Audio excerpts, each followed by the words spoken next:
This thing's still broken. I ordered one of those from Amazon that have the little screws. I don't know if you've seen them. They just go on here and they have the little screws and they're supposed to hold on to the cable, but it didn't work. So, nice grips it is. How's it going, everyone? So as you saw in the title, the car is still giving me issues. I mean, I guess it was my fault as well, because I went with the cheapest radiator I could find. I bought the one off of eBay. I went for like a 25-mile drive and then it started overheating. It started throwing out all the water through the radiator cap. I guess the material of the radiator was very cheap, and when I went to tighten it, it just stripped the whole thing. So all that work that I did, I ended up, well, not all of it. I just took out the radiator, put the old radiator back, and I put the new fans on finally. And another thing that I noticed is that at the stoplights, the fans turn off and they don't come back on. Even though the temperature starts climbing, they don't come back on. And I did some research and it looks like it's this little sensor. It's the radiator fan switch. I'm gonna switch it out, and this is a 24mm and I don't have one. So I'm gonna, out of all those wrenches, I don't have a 24. So I'm gonna do something that you're not supposed to do. And I'm just gonna go ahead and use, where is it? Crescent wrench. And before I open the hood, I also did some research based on all the stuff that was happening to the car, because one thing that I noticed is that all the fluid would go to the overflow canister, the one on the side. And I did some research and they're saying that if that thing is boiling when you park the car or it's leaking out of there, most likely it's a bad head gasket. And after running it for several months like that now, all the water leaking out of there, I pretty much confirmed that unfortunately I have a bad head gasket on this car. So on top of all the other work that I have to do to it, now the head gasket also needs to be replaced. But for now, since I do use the car, like I said, as my daily driver and for Uber Eats, I'm just gonna go ahead and try to replace this thing and see if that helps it out a little bit. So looking under the hood, you can see right here, this is where all the fluid comes out. Once the car gets up to temperature and there's pressure built up, it goes from the radiator into this bottle on the side, and then since it has a bad head gasket, all the exhaust gases are going from the, instead of going out the exhaust, they leak into the water jackets and then they start coming out of here. And another way that I saw that is that when I try to bleed the system, whenever I fill it up, the bubbles never stopped coming out. Once the thermostat opened, there was always bubbles coming out of here. Always. They never stopped.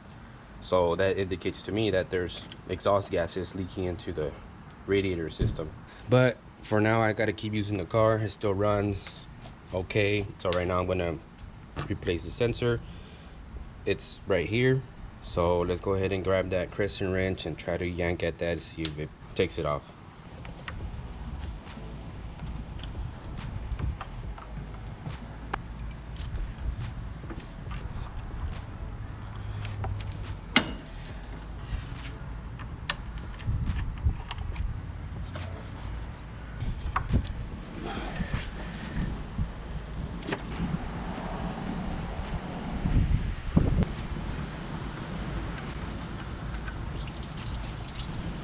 Don't worry, it's just water.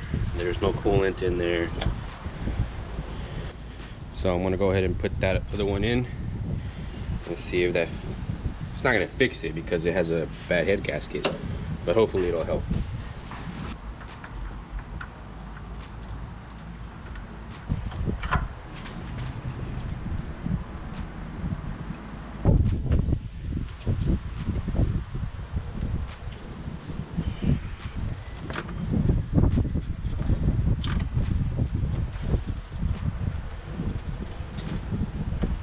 Come on.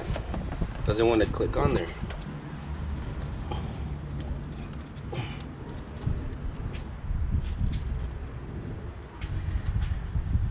Why does it always have to get all complicated? It's just a little sensor. So it looks like the sensor that I bought is not exactly the same. This little tab seems to be farther this way. So when the plug is trying to get over it, it doesn't go all the way over it and click. So what I'm gonna try to do is trim this little hole back a little bit right here. This is what actually grabs that tab. So I'm gonna try to trim it back with this knife and see if I can get it to grab. What the hell, AutoZone? Why did you do this? Right, so about after 20 minutes of trimming, I trimmed this down a little bit and I opened up this hole of the actual little arm, and now it clips on there and it stays. So I'm gonna go ahead and screw that in, plug it in, fill it up with water, and then we'll come back tomorrow whenever I get some time to test drive it, see if it keeps the fans going the way they're supposed to. All right, so it's the next day and I drove the car into work in the morning, and right now I'm merging onto the highway, and that's where I saw where it would overheat. Like I would drive fast, 65, 70, and then when I came to a stop, like at a stoplight, that's when it would start overheating. Okay, so I'm at the stoplight now. It's actually moving at the moment, but I'm gonna get the red light again. And before I replaced that part in this light right here, it was already, the temperature was already climbing. So we'll see what happens this time. Oh, and I do have this little scanner that I could plug in because it does read out the coolant temperature. It's this thing, BAFX products. Got it on Amazon for about 25 bucks. Okay, got that plugged in. Okay, coolant temperature. If you see right there in that corner, 199. So we'll see what happens. Okay, 203. But it made it through the whole light without getting warm. Right now it's about 90 outside, so I think it's doing its job, keeping the car cool. 206, fans are on. I'm moving again though. Temperature gauge is still below half. Temperature dropping. Alright, so after about a 35-minute drive home, it didn't overheat.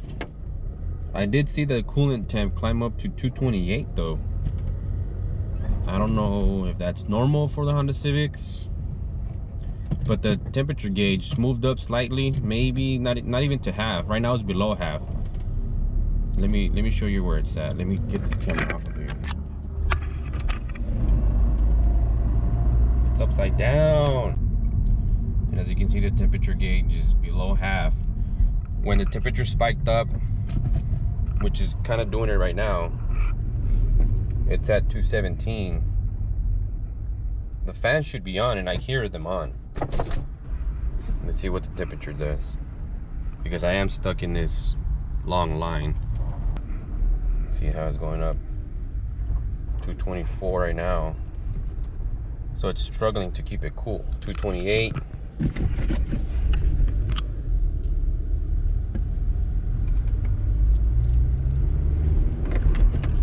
Yeah.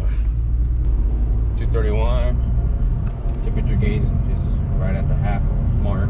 Technically not overheating, but it is running warm again.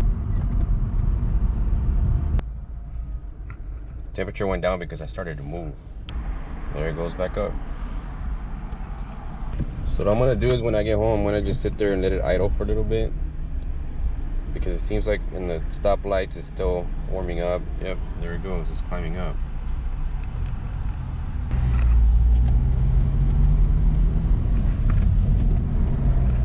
$235 over here, a little bit over halfway mark right there. Uh-oh. No! Trying to see if I could just limp the car maybe another month and a half till I get some time to fix it, but it doesn't seem like it wants to. Okay, so I just pulled into my apartment complex. Temperature's at 221. Let's open the hood and see what the fans are doing. 231.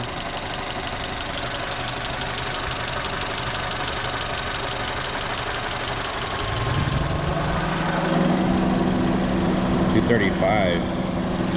finally came on.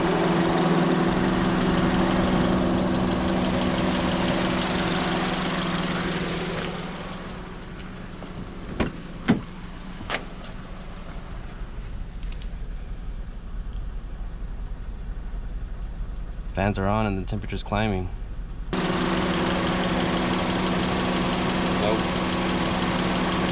You can see that it's wet right here, where it's spilling all the coolant out of this thing right here.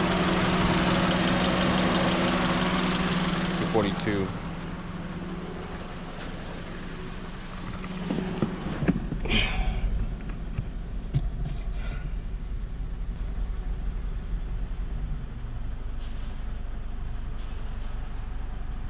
Fans just turned off.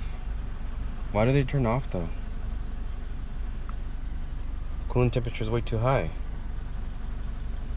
So there is one more sensor that I can replace that might fix that fan issue, and that's the actual coolant temperature sensor.